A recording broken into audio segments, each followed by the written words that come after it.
Hello, ladies and gentlemen, and welcome to the Beginner's Guide. There's no menu music, so this is very weird. But what this game is, well, I honestly don't know what this game is. I heard that it was made by the same people who made the Stanley Parable. So I liked the Stanley Parable. I thought it was really fun. And so I thought I'd play a little bit of this game for you guys. And before you say anything, I want to point out that The Witcher 3 will be continuing eventually when I feel like playing that game again. Now, I'll be honest with you, the last time I played The Witcher 3 was like 4 months ago. Yeah. So, not very...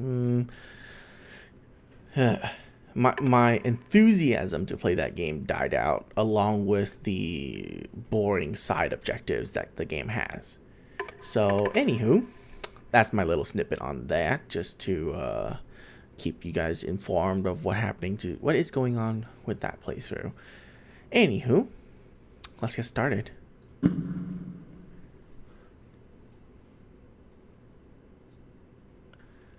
Please make sure audio is on. Well, I heard audio. Thank you. WASD and left click.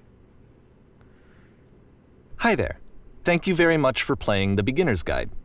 My name is Davey Reedon. I wrote The Stanley Parable, and while that game tells a pretty absurd story, today I'm going to tell you about a series of events that happened between 2008 and 2011. We're going to look at the games made by a friend of mine named Coda.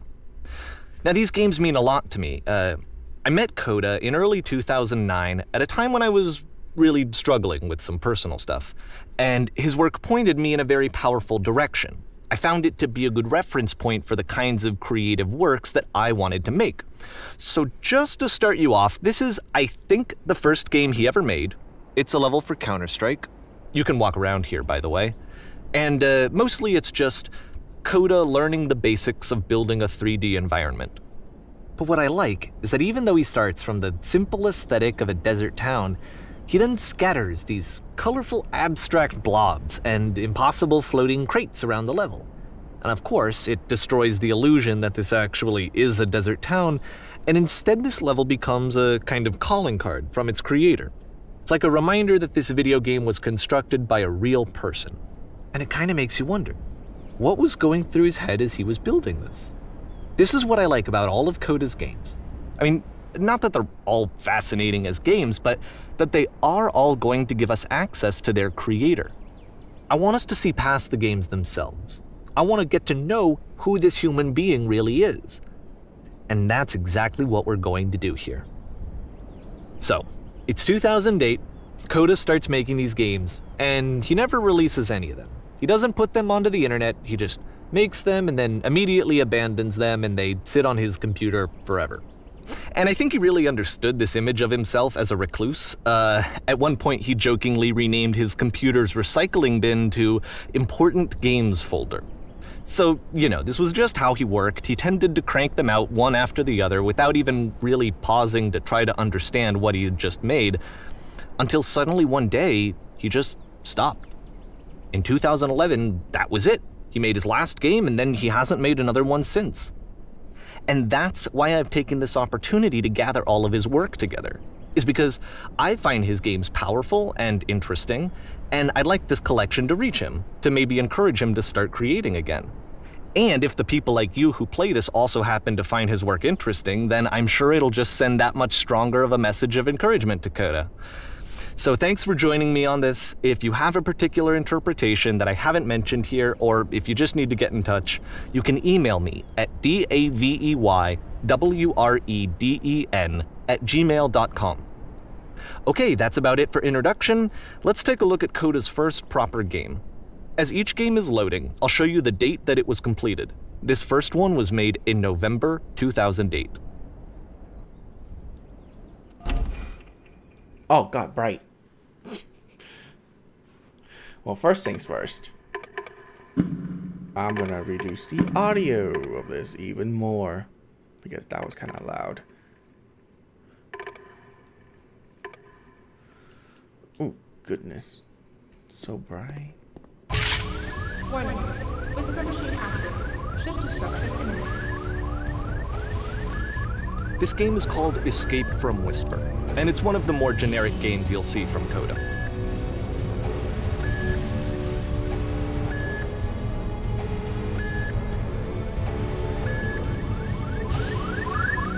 You can click to fire the gun.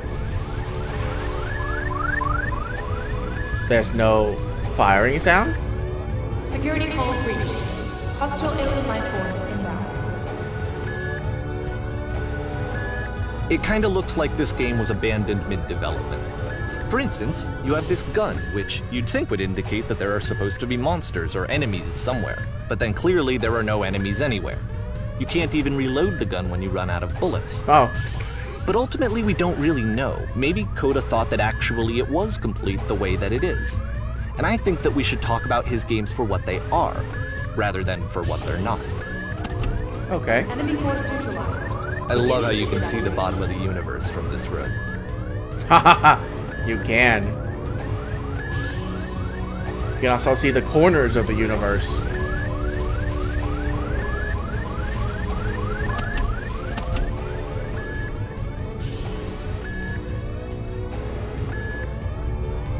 Apparently this space station has a labyrinth on it. Sure, I don't know. There's really no reason for it that I've ever been able to discern, so in the interest of time, I'm just gonna skip you on past it. Or, if you'd really like to solve the labyrinth, you're welcome to do that too.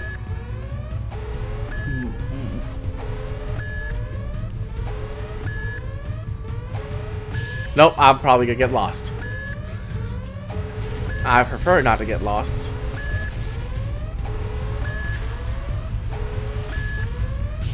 Okay, this is the part that's interesting. The game has this narrative about the whisper machine and how it has to be turned off, and then you get to the engine room. Hey, you there, in the engine room. You could save us all. That beam is powering the whisper machine. We could disrupt it by introducing a great enough heat signature.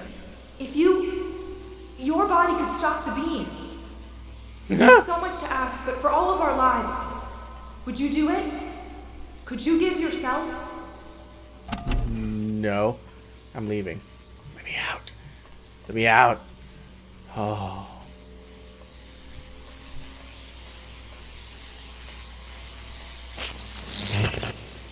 Let me pause here for a second. What you just experienced, stepping into the beam and then dying, is probably what Coda had initially intended when he was developing this level. But when he first compiles and plays it, something goes wrong. There's a bug somewhere. And this is what happens instead. What?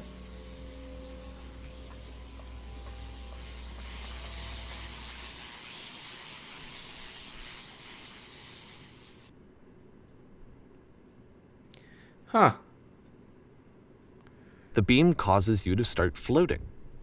And this is an important moment for him. Because yes, this is technically a glitch, but Coda identifies something human about it, like how small it makes you feel in the face of this larger chaotic system. Or this floating could be the afterlife, a peaceful place, juxtaposed against all of the hysteria that you've just had to traverse. Sure. I don't even know. I have no idea what he was thinking, but what's clear is that after making this, something lodges itself in his brain. He wants to do more of these really weird and experimental designs. So he stops work on this and moves on to a stream of tiny little games that go in all sorts of directions. Let's go ahead and take a look at the first game he made after leaving this one behind.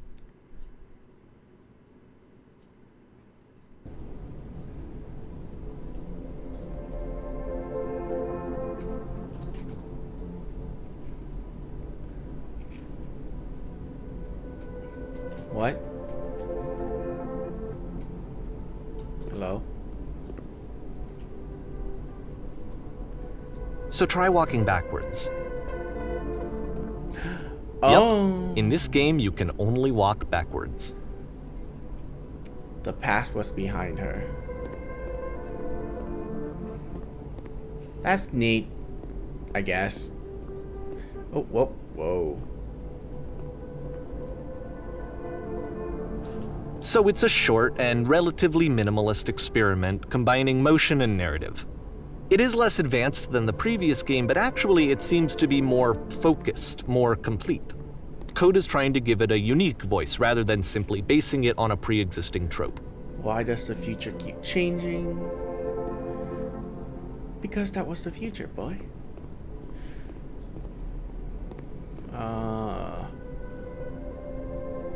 When she stops and looks, it becomes clearer.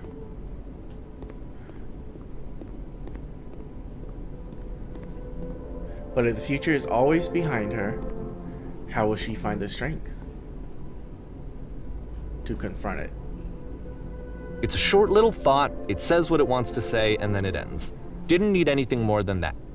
Which to me is why it works, because it gets out quick. Okay, next one. November. Oh, God.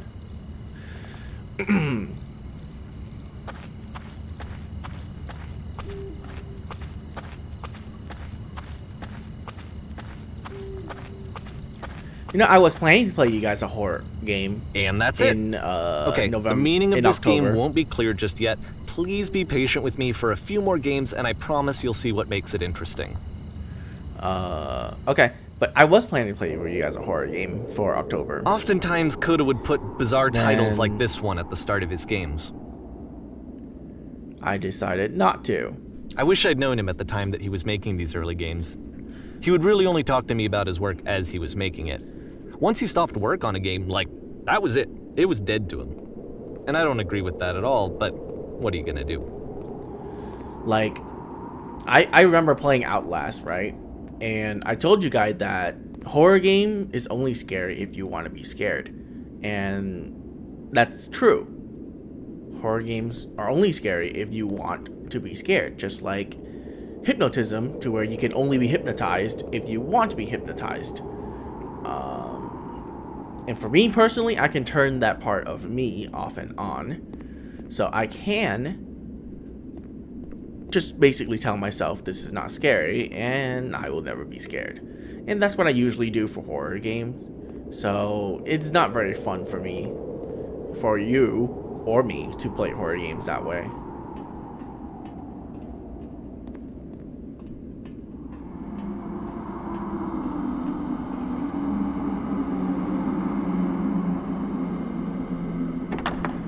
Once you've been slowed to an absolute crawl, the door at the top of the stairs opens.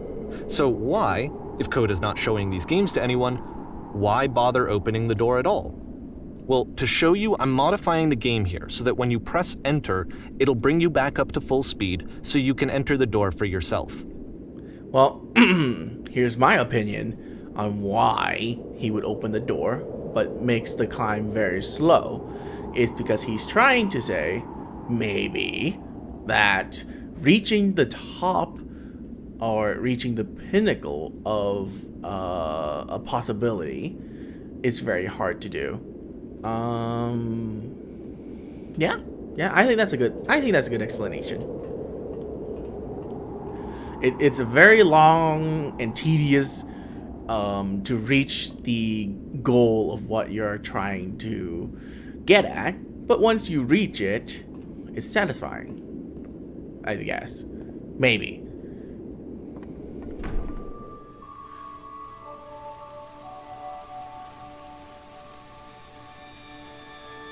Oh.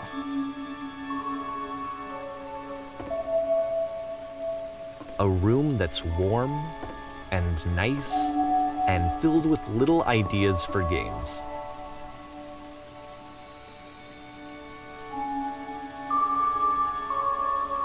Coda would often tell me that he didn't mind if people thought of him as cold or distant. He said that he knew that he was actually a vibrant and compassionate person, but that it takes time to really see that. It can be a very slow climb to get there.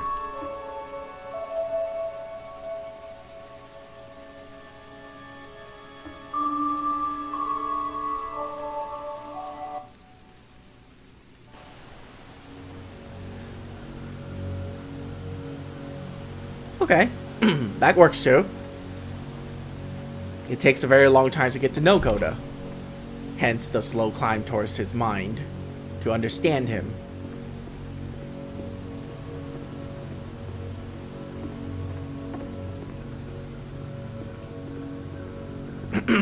Well, this is new for Coda. It's an actual puzzle. Go ahead and see if you can solve it.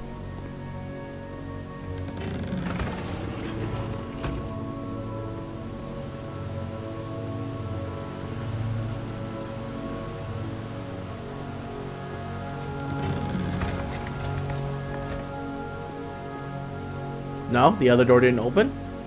Huh. Oh. Don't forget that solution, because we're going to see this puzzle again soon. We're gonna see it a lot.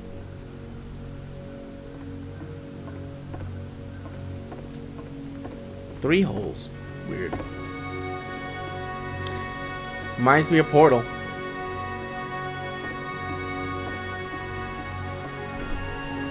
So that seems to be it, right?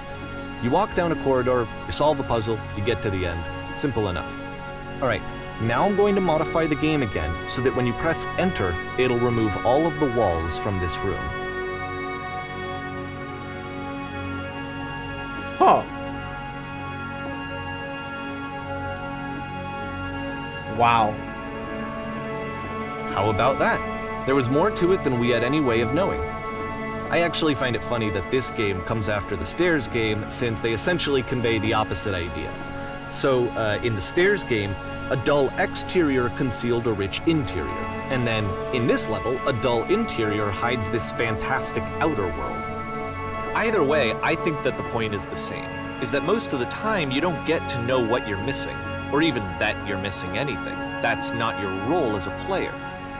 So if your role here is not to understand, then what is it?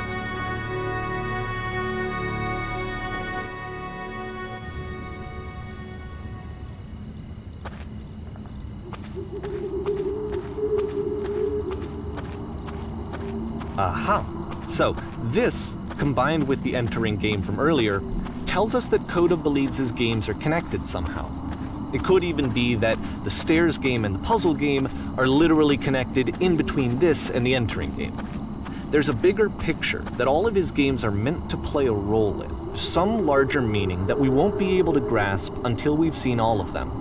And once we have, we can step back and start to understand what exactly that bigger picture is. Sure.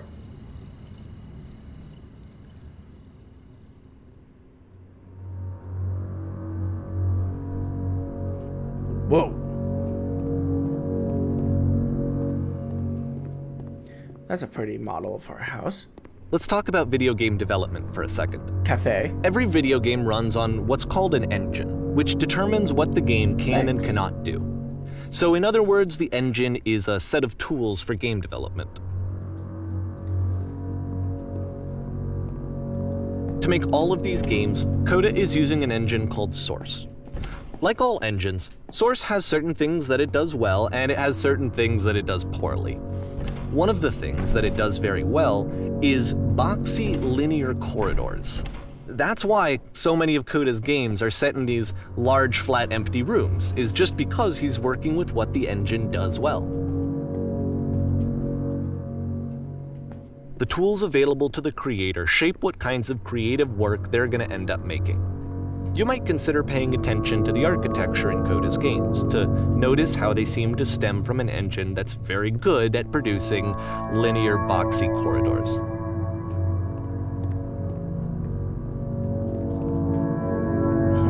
God. Didn't tell you that I'm slightly afraid of heights.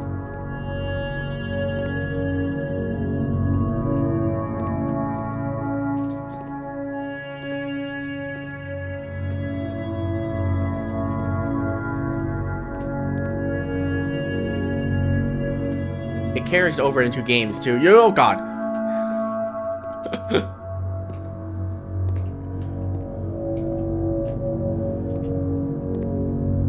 High places freaks me out, man.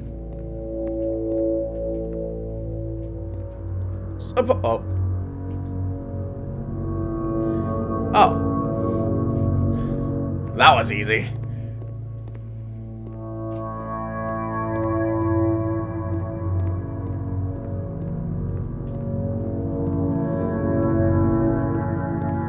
Oh, you can't go in there. Okay.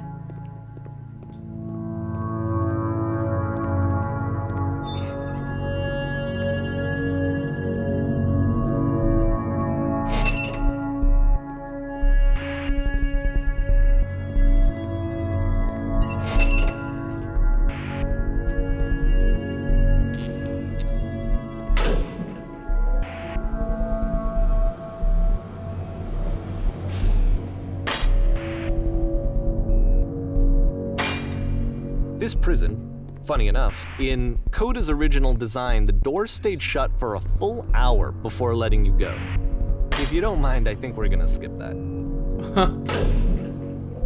This is something that he and I used to argue about a lot. You know, whether a game ought to actually be playable, whether it means anything if no one can get through it. And I would always defend that, you know, all this work goes into the game, why not make it playable and accessible? And so we just got into heated arguments over it, and there was one time that after one of these conversations, he went home, and a day or two later, he sent me a zip file entitled Playable Games that was full of hundreds of individual games, each of which was just an empty box that you walked around in and nothing else. Believe me, I played every single one of those just to find out if there was like a gag hidden somewhere. There wasn't.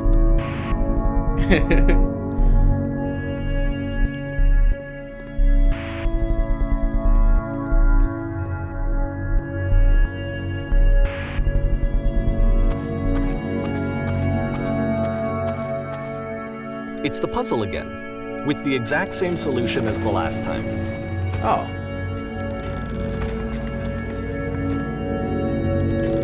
There's still no clear indication of what makes this puzzle so special that Coda is going to return to it over and over.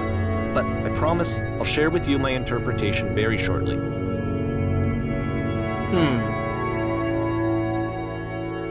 The music is so loud. So loud.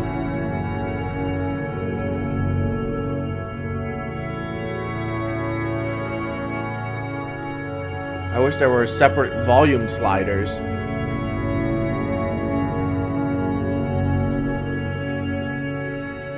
Coda should have put that into this game. Oh wait, you made this game.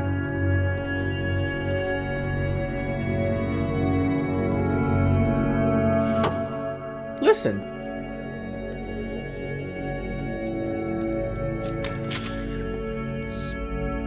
Here, Coda begins using a kind of dialogue system that he fashioned out of the engine's chat capabilities. Use the 1, 2, 3 buttons on your keyboard to respond. You there, did you come from above? What was up there? So I have to answer yes. Stamped with whiteness. Floating colored blocks. That's the world above. You've been there. Now this is important. Did you have to get through the puzzle with 2 doors and switches?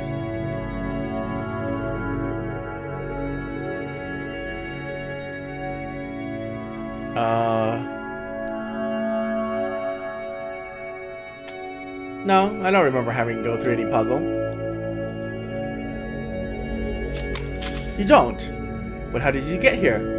The puzzle's the only way.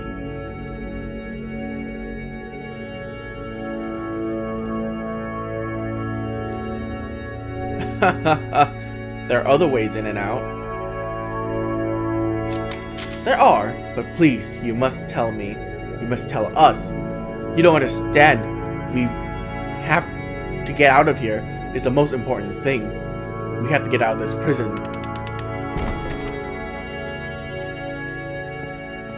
Okay.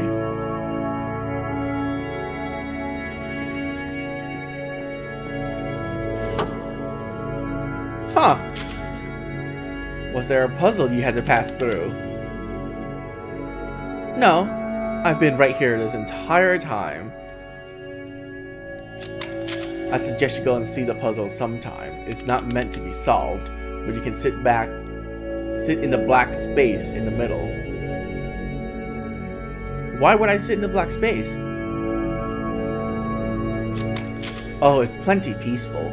It may not seem that way at first, but you'll come to think so in time, eventually.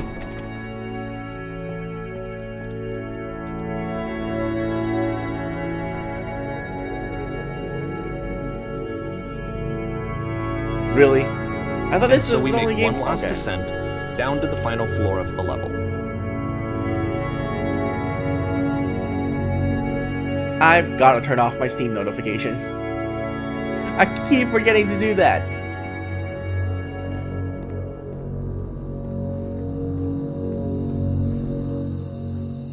It's an apartment complex.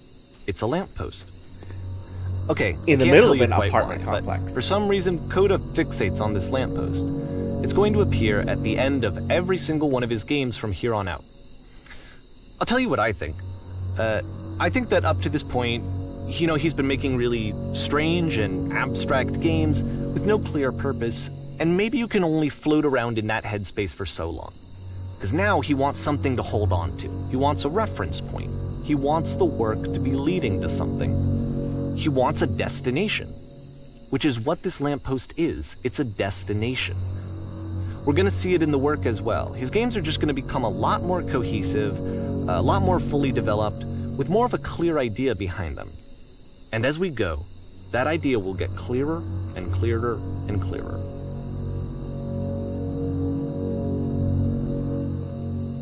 Okay.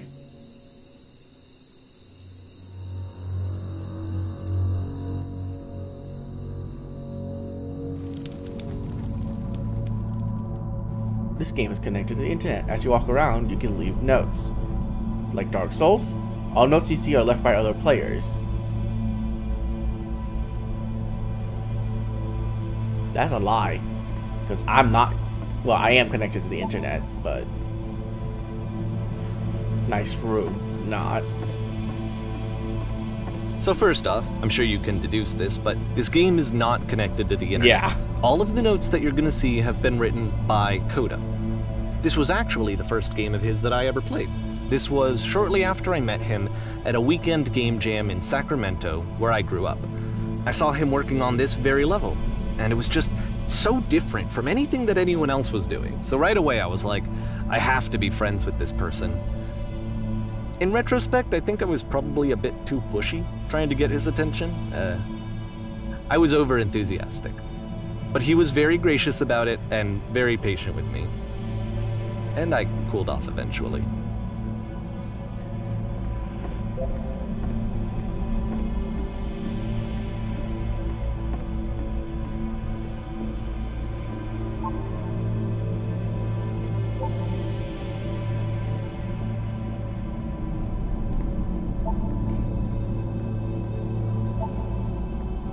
Oh, feel free to skip over any of these notes if they're not doing anything for you. Nothing extra is going to happen if you read all of them. Either way, to me they convey a sense of loneliness. I see this person who's filled with thoughts and feelings and beliefs and has no way to express them except as scattered and unheard voices in a game that wasn't meant to be played. That's kind of sad. But it's ironic, isn't it, that in playing this game and seeing how alone Coda often felt, that we get to know him better and actually kind of connect with him. And I have to be honest with you, this idea is really seductive to me. That I could just play someone's game and see the voices in their head and get to know them better and have to do less of the messy in-person socializing. I could just get to know you through your work. I think this is why I always liked Coda's games so much, is because it felt like they let me have that connection. I felt as though he was inviting me personally into his world. And then I feel less lonely too. Okay. You both need to get friends. Or just be self-sufficient like me.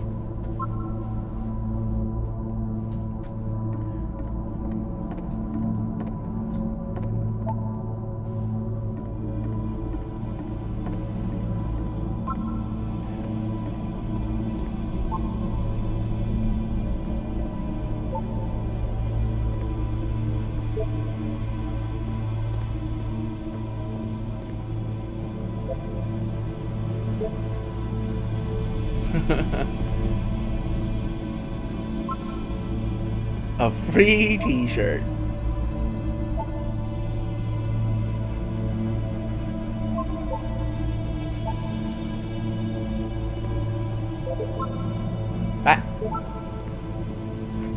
It may be a shape of a door.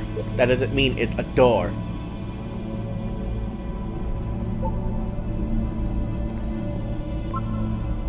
A new rune.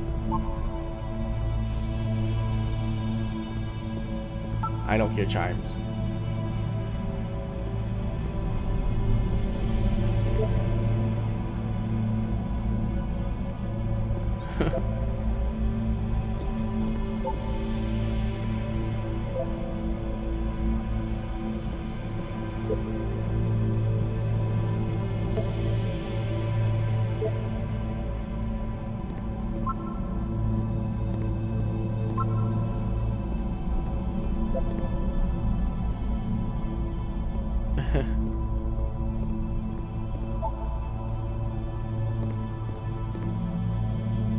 That's like skipping a lot of the level.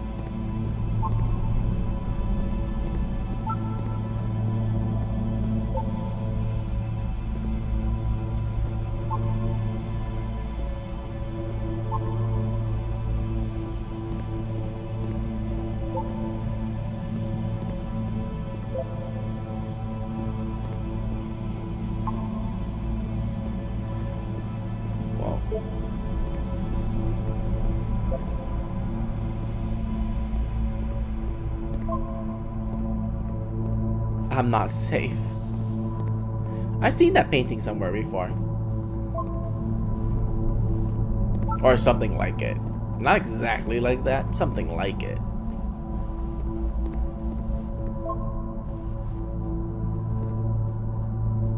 What?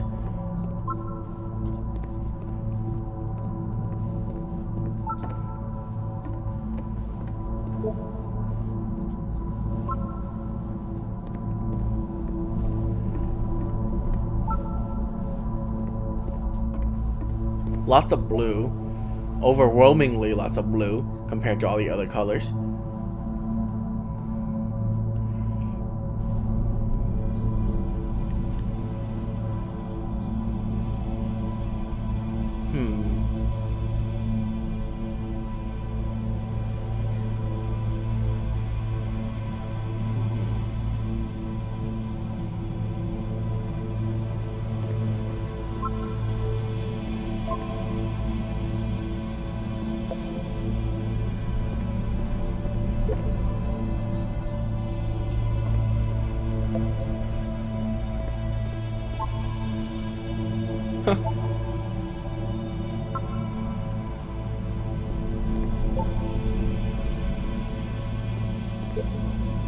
If this is, man, like reading all this, looks like Coda got some split personality disorder. Granted, if he does, then so do I.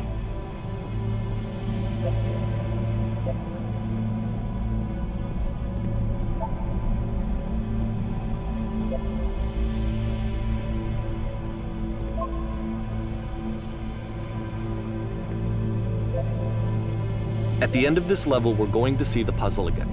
And here, I'll tell you what I think the puzzle means. Each of these games represents an idea that was on Coda's mind at the time that he was making it. And the puzzle is a way of closing the door on a previous chapter of his life before moving on to the next one. But why does it need to be a puzzle? Why can't it be a door that locks itself after you open and close it on the other side?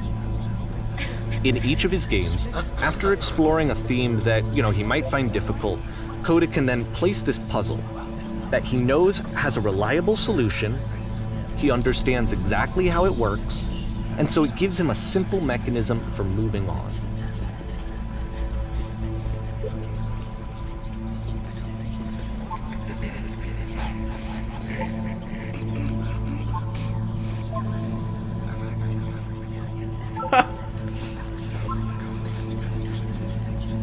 And because there's this dark area between the doors, a space between spaces, Before you move on, you get to pause.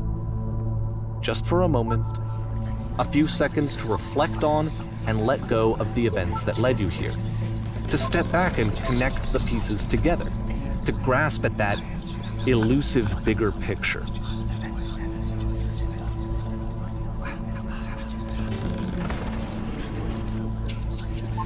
Still, if that's the case, then why not a door that locks itself? And the other door opens after a couple of seconds.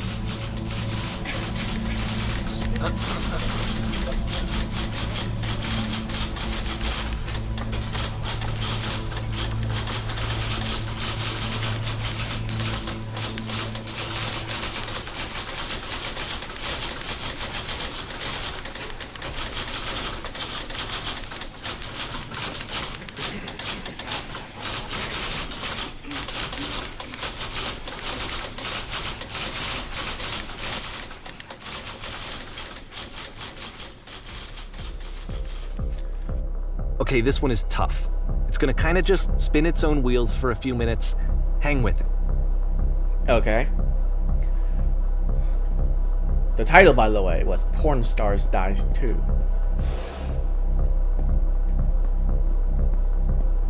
Oh.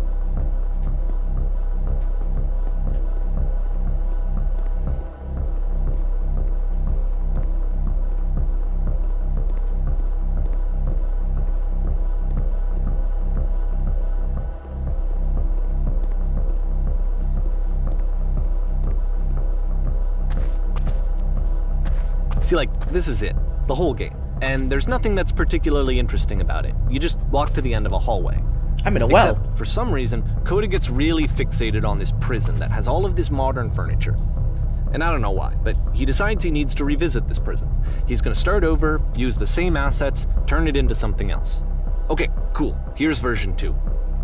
Okay. Huh.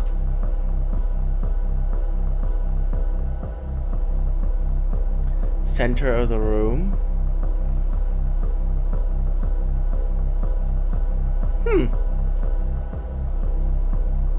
How about a giant hole? What?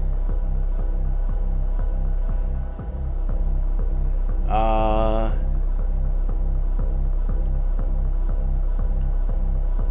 about washing machine? Of course. You don't have a choice. Tesla coils, definitely. A lamp. Close enough. You need a table. Tables were invented in 1935.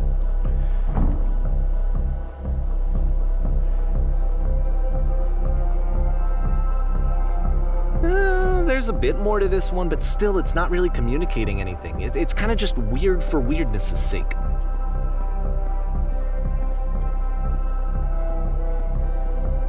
So okay, he throws it out and starts over. This time he comes at the prison idea from a different direction. Hello, please walk forward. Or I walk backwards. Huh?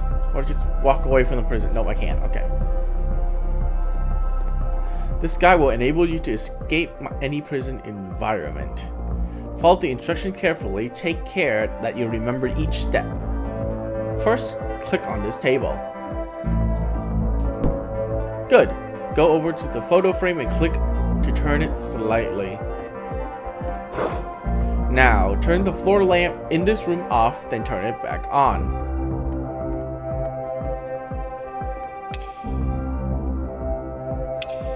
Now go to the left side sofa, move it just a little. Finally, touch the shelves.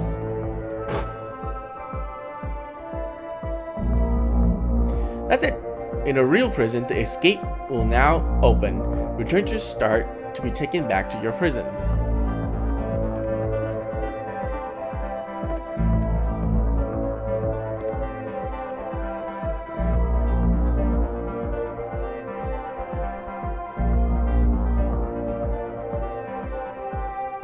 And of course, Now the table is gone and you can't begin the chain of events to escape. Here's a version where there are no bars, but you can't actually get to the well. And then a version where the inside of the prison is the outside and the outside is the inside. Let me just blink you real quick through a few more of these. I mean, he really unloaded on this prison idea. There's nearly a dozen of them. Personally, I think it's awful to watch this, to see a person basically unraveling through their work. And for what? Like, at what point do you just go, maybe there are game ideas other than this prison that I could be working on? But Coda doesn't have that voice telling you to stop, that particular mechanism of defense against yourself. Without it, you just spiral. And so he keeps going and going and going and going and going, and then he hits on something. And he likes it. And that's it. He's done. He stops making prisons. This is the very last version of the prison game that he created. And the reason I think it works is that the prison is not actually in it.